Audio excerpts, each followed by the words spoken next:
Hai, Shalom. Oke, puji Tuhan.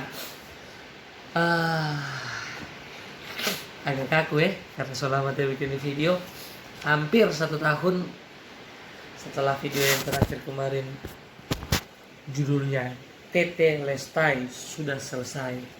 Nah, pada kesempatan ini saya ingin membagikan ah, perenungan saya malam ini kepada teman-teman semua yang berkesempatan untuk menonton. Dan saya rindu untuk teman-teman baca dulu kisahnya yang terdapat di dalam Lukas 7 ayat 1 sampai 10. Kalau teman-teman sudah baca, baru lanjut menonton video ini. Teman-teman, di kisah itu menceritakan kisah seorang perwira di Kapernaum. Nah, teman-teman sudah baca pasti bingung juga sama seperti saya ketika saya baca kisah ini pertama kali. Kenapa Tuhan Yesus memujinya dan Tuhan Yesus bilang iman seperti ini tidak pernah aku dapati sebelumnya walaupun di antara orang Israel. Nah, teman-teman, mari kita lihat beberapa fakta yang terjadi pada kisah ini, kisah perwira di Kapernaum ini.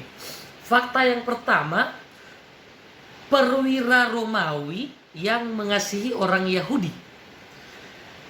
Perwira itu orang Romawi, dia mengasihi orang Yahudi. Kalau orang menonton film Tuhan Yesus, orang bisa lihat muka-mukanya perwira-perwira saat itu menggambarkan peran yang antagonis, peran yang kalau orang Tentena bilang bawatak, peran yang sangar, peran yang jahat, kejam, apalagi sama orang-orang Yahudi pada saat itu. Tapi perwira ini berbeda, perwira di Kapernaum ini berbeda. Perwira ini dia sangat mengasihi hambanya. Nah, kenapa perwira ini bisa menjadi teladan kita? Poin yang kedua, fakta yang kedua adalah perwira ini menunjukkan kasihnya dengan menanggung biaya pembangunan rumah ibadat. Jadi ini salah satu bukti bahwa perwira ini perwira yang penuh kasih. Perwira ini mau menanggung biaya pembangunan di rumah ibadah. Boleh orang baca di ayat yang keempat sampai 6. Pembangunan gereja kita sebutnya. Oke, perwira ini mau menanggung biaya pembangunan gereja. Bayangkan, perwira Romawi mau menanggung pembangunan gereja, itu luar biasa teman-teman ya.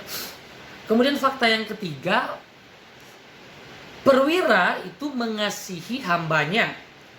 Ia meminta tua-tua Yahudi untuk memanggil Tuhan Yesus.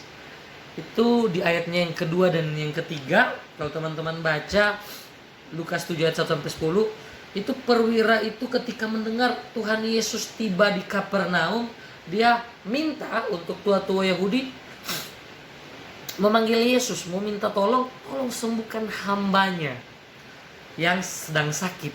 Nah, tapi teman-teman, ketika di ayat 2 dan 3 perwira ini minta memanggil Yesus, sementara perjalanan Yesus mau datang ke rumahnya, ke tempatnya, perwira itu malah membatalkan. Dia menyuruh sahabat-sahabatnya untuk pergi, bilang tidak usah jo datang karena aku tidak layak. Nah, ini hal yang menarik teman-teman yang akan kita pelajari bersama-sama pada video kali ini. Perwira itu bilang di ayatnya yang ke-6 itu kata-kata aku tidak layak. Teman-teman garis bawahi ya, aku tidak layak. Nah, kalau kita lihat teman-teman, ini suatu kejadian yang aneh ya. Bisa dibilang juga tidak sopan kalau kita membacanya dan mentah-mentah menelannya. Kenapa? Karena kenapa saya bilang tidak sopan? Pas habis dipanggil, mau datang, tiba-tiba di cancel. Nah, makanya pertama saya baca itu saya bingung, ini perwira tidak jelas. Perwira ini tidak jelas. Pas dia panggil Tuhan Yesus sudah datang, malah di cancel. Bilang sama sahabat-sahabatnya, bilang ulang tidak jadi. Kenapa? Karena kita tidak layak. Nah, berarti ada hal yang menunjukkan perwira itu berubah pikiran. Pertama dia panggil, habis itu dia batalkan. Tapi hal apa yang menarik dari pembatalannya? Maka Tuhan Yesus memujinya. Imannya sangat besar. Iman seperti ini yang aku tidak dapat sebelumnya. Nah, teman-teman, kalau kita lihat, mungkin saja ketika membaca teks ini, mungkin saja perwira itu membatalkannya karena dia baru menyadari, atau dia baru memikirkan setelah dia sudah menyuruh tua-tua Yahudi memanggil Yesus. Dia baru menyadari bahwa aku tidak layak. Aku sangat berdosa. Aku tidak layak bertemu atau memanggil orang semulia Yesus datang ke tempatku, datang ke rumahku. Nah, mungkin saja ya teman-teman ya, mungkin saja perwira itu berpikir seperti itu. Maka dia bilang sama tua-tua Yahudi untuk tidak usah untuk datang. Tapi hal yang menarik teman-teman, hal yang menariknya, perwira itu menyadari bahwa ia sangat berdosa ya. Ia menyadari bahwa ia sangat berdosa. Nah, kalau kita ada di posisi seperti perwira itu, kita begini teman-teman. Banyak orang tidak mau datang sama Tuhan karena dia merasa berdosa. Makanya ketika mendengar tentang Yesus, mendengar kabar baik tentang Yesus, mendengar firman Tuhan, ada beberapa orang yang saya jumpai, bahkan saya dulu seperti itu juga teman-teman. Ketika mendengar firman saya malah menjauh. Kenapa? Karena saya merasa diri saya berdosa. Saya merasa belum siap. Saya merasa takut. Saya merasa akan dihakimi. Saya merasa tidak layak untuk mendengarkan kabar baik tentang Yesus, untuk berjumpa dengan orang yang semulia Tuhan Yesus. Mungkin itu yang dipikirkan perwira saat itu. Tapi yang menariknya teman-teman, perwira itu tetap percaya. Dan berbeda dengan contoh yang saya kasih tadi. Karena ini konteksnya Tuhan Yesus yang mau datang sama dia, dan dia menyadari bahwa dia berdosa. Bukan dia tidak mau datang sama Tuhan karena dia menikmati dosanya. Nah, berbeda halnya teman-teman. Pada kenyataannya begini. Orang takut datang sama Tuhan karena dia masih mau menikmati dosanya. Dia merasa nanti saja baru bertobat, toh juga saya masih muda.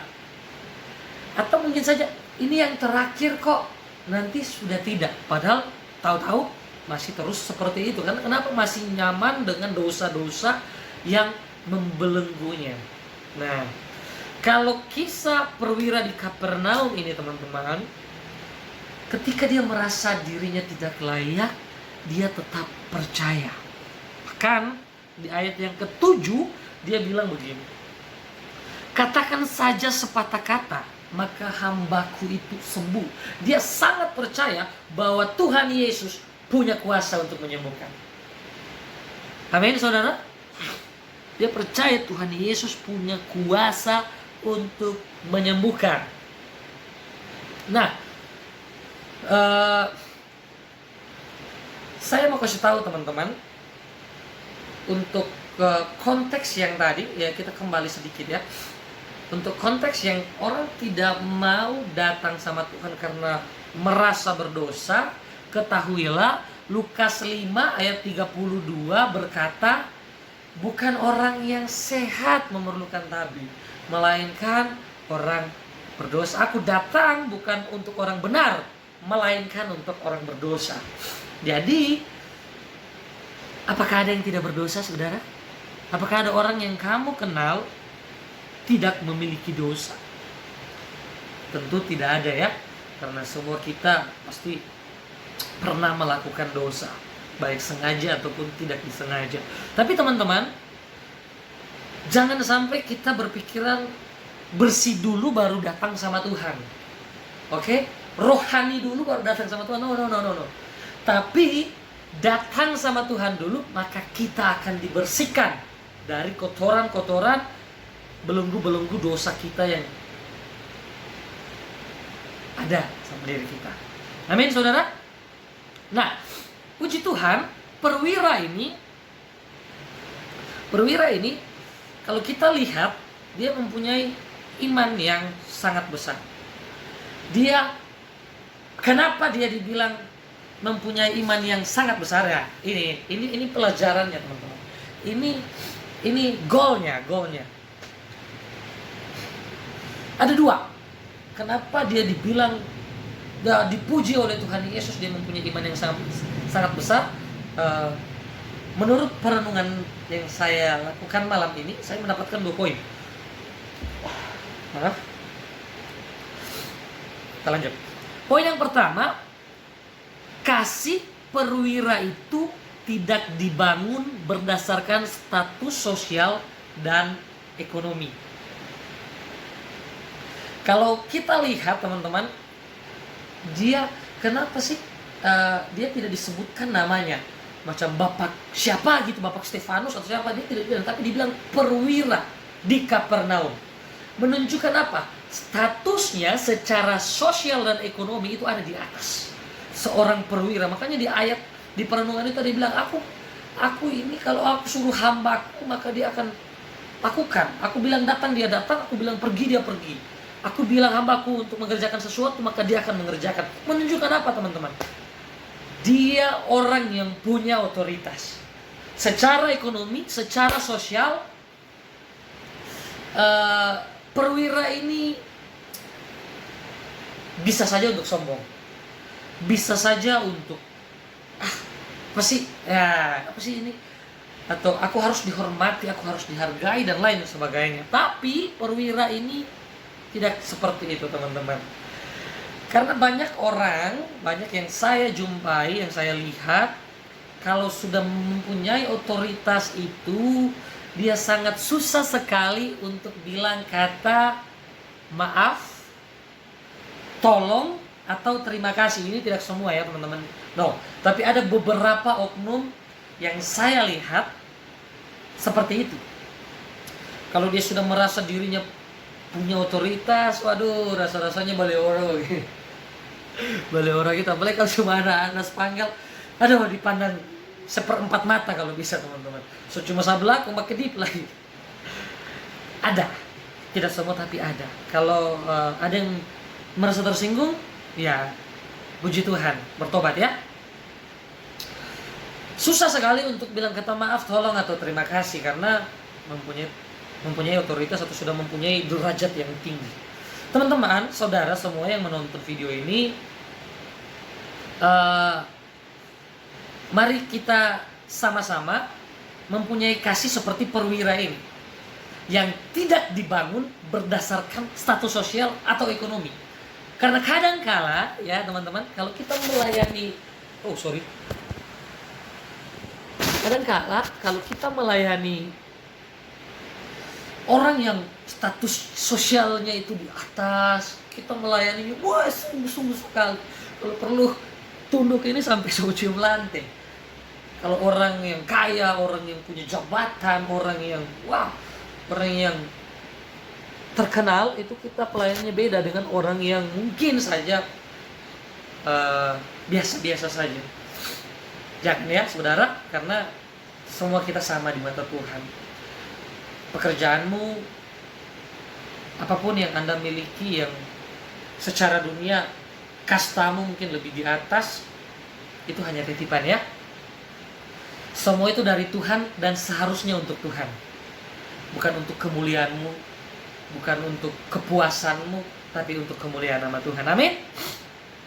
Ya, poin yang kedua, poin ini poin yang terakhir, saudara. Sudah terlalu lama mungkin ya, tapi ya saya percaya kalau Anda sampai di detik ini berarti Anda menikmati kebenaran firman Tuhan malam ini. Poin yang kedua, perwira punya sikap rendah hati. Punya sikap rendah hati ditunjukkan